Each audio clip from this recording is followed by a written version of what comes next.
The Minister of Basic Education, Siviwe Gwarube, has announced that there's a 1.3 billion rand textbook irregularity, meaning that money has been stolen, basically misappropriated, if we want to put it in a professional way. But yeah, they gave a tender to certain companies. These companies, she doesn't even want to mention them, which is very important. We need to look into these companies while it's still early so we can know what we are dealing with, because it's suspected that one of the companies didn't even have the right certificates and the amount of experience needed to carry out such a huge project.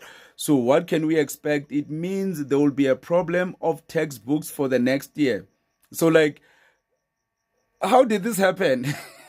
How did this happen? Because Siviwe, she's not telling us the full details as to what happened.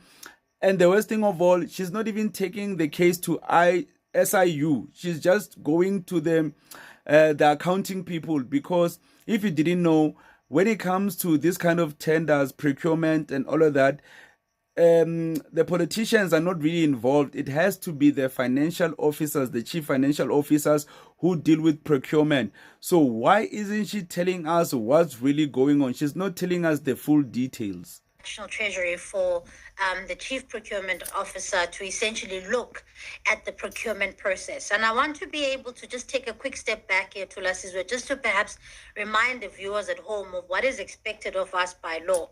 The PFMA is very quite clear that ministers, politicians should not be involved in any way on procurement matters, and that procurement matters are squarely in the realm and the ambit of accounting officers in the department.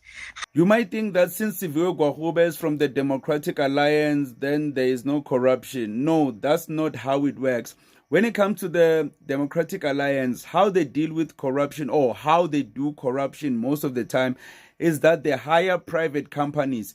We don't know if these companies are connected to them or whatnot, but they hire private companies which will usually inflate the prices of whatever product the government has to offer.